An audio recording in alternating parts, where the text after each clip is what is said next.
Il a dit, « Tu crois que parce que t'es chez toi, t'es en sécurité. » Et puis, il l'a attrapé. Il a traîné un adolescent noir de 16 ans à travers le salon de sa propre maison comme un vulgaire sac d'ordures lui a éclaté la lèvre. Marqué les côtes, tout ça à cause d'une soi-disant plainte pour tapage qui ne venait même pas de chez lui. Mais attends, laisse-moi revenir un instant. C'était censé être un jeudi comme les autres, une soirée tranquille à South Auburn, un coin endormi du Mississippi qui fait encore semblant d'avoir oublié ses vieux démons. Jalen Watts, élève modèle, futur architecte, un gamin discret qui rend ses bouquins toujours en retard à la bibliothèque, était chez lui à travailler sur son essai intitulé « Justice et égalité ». Sa mère, Miranda, était dans la cuisine, fredonnant du Sam Cooke en versant de l'eau chaude sur ses feuilles de thé comme elle faisait toujours. Dehors, des sirènes, pas les bruyantes, non. Celles qui rampent, sourdes et menaçantes, celles qui font aboyer les chiens et épaississent l'air de quelque chose d'indicible. Puis 3 coups secs, pas des coups de police, des coups de guerre. Miranda a ouvert la porte à moitié endormie, en pantoufles, et c'est là qu'ils ont fait irruption, sans avertissement, sans mandat, juste des uniformes, des bottes, des épaules larges, l'un d'eux costaud, cheveux gominés. Plaque de travers a pointé Jalen du doigt et a dit « C'est lui ». Miranda a à peine eu le temps de demander « Lui qui ?» qu'ils étaient déjà sur son fils. Jalen s'est levé, confus, tenant juste un stylo, et ils l'ont plaqué au sol, comme s'il avait dégainé une arme. Il a crié. Elle a crié. Et la lumière du porche du voisin a vacillé. Témoin muet de la scène. Ils l'ont menotté sur le tapis de son propre salon. Lui ont bloqué l'épaule contre le sol. Un des flics a craché « Tu crois que ton petit poster va changer le monde? » Gamin, en désignant celui que Jalen avait accroché juste quelques heures plus tôt. Il disait « Justice pour tous ». Miranda a voulu intervenir. Elle a couru vers son téléphone, mais celui aux cheveux gominés l'a poussé si fort qu'elle a heurté le plan de travail. Sa lèvre s'est fendue. Elle s'est effondrée dans un tas de céramique brisée. Et de silence. Et là, les amis, vient le rebondissement. Miranda Watts, ce n'était pas n'importe qui. Ce n'était pas juste une mère. C'était une ancienne procureure fédérale, une femme qui avait affronté des avocats de cartel, des juges véreux, des dossiers brûlants, avec rien d'autre qu'un code pénal et une cicatrice au cou. Souvenir d'un client qui avait tenté de la tuer.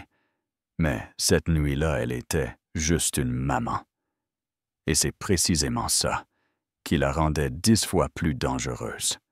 Quand ils ont traîné Jalen dehors pieds nus, en short de sport, Miranda s'est relevée, a essuyé le sang de son menton du revers de la main. Elle n'a pas pleuré, elle n'a pas crié.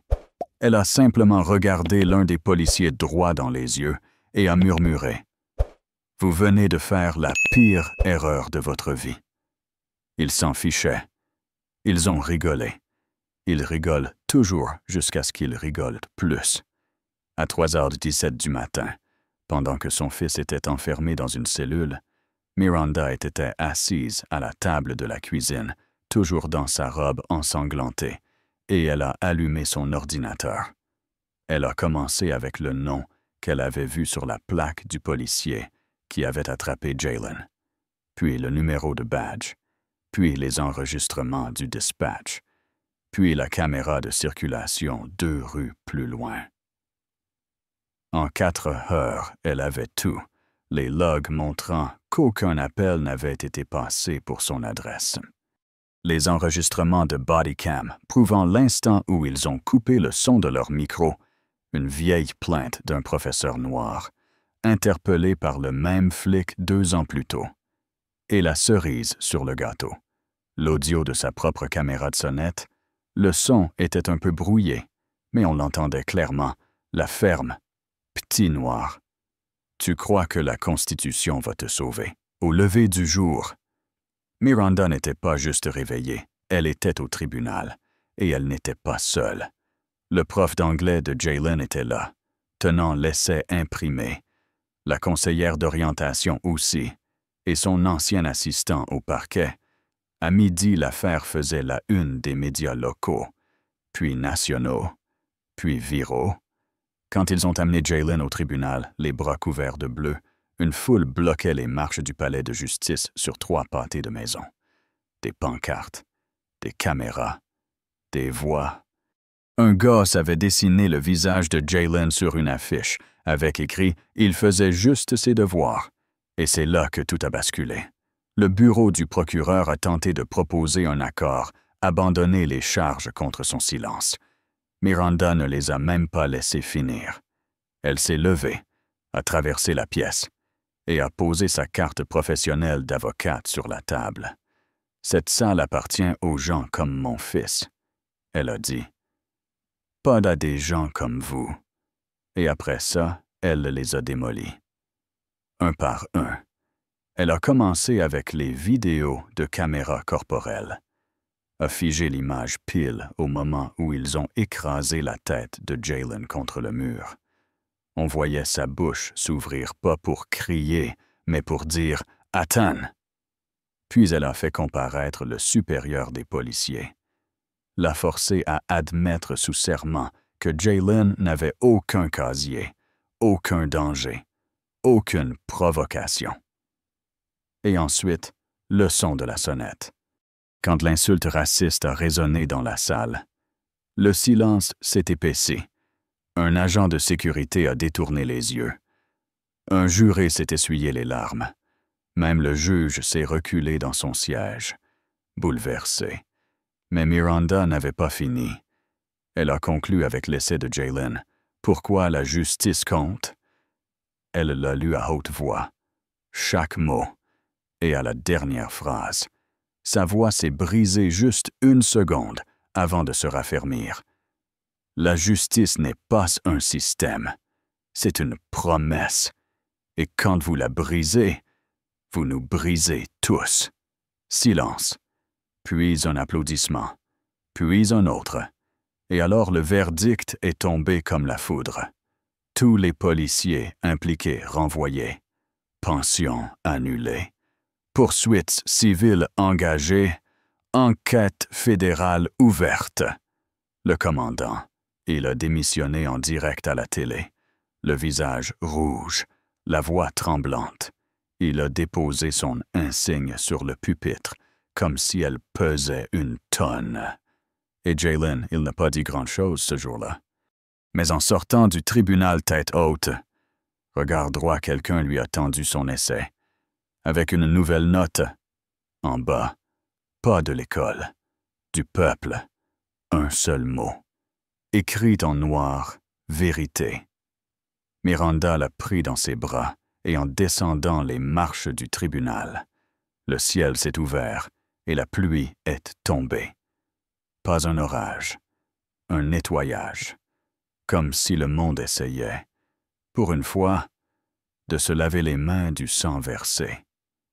Maintenant, dis-moi, c'était ça, la justice, ou juste une mère, qui a fait ce que le système a refusé de faire.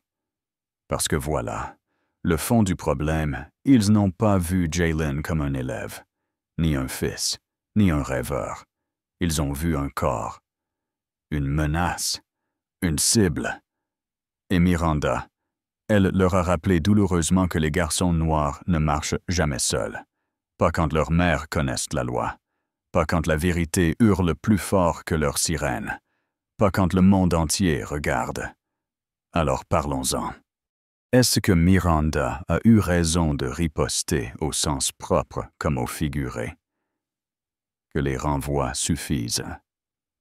Ou est-ce que la justice doit encore quelque chose à Jalen Portage?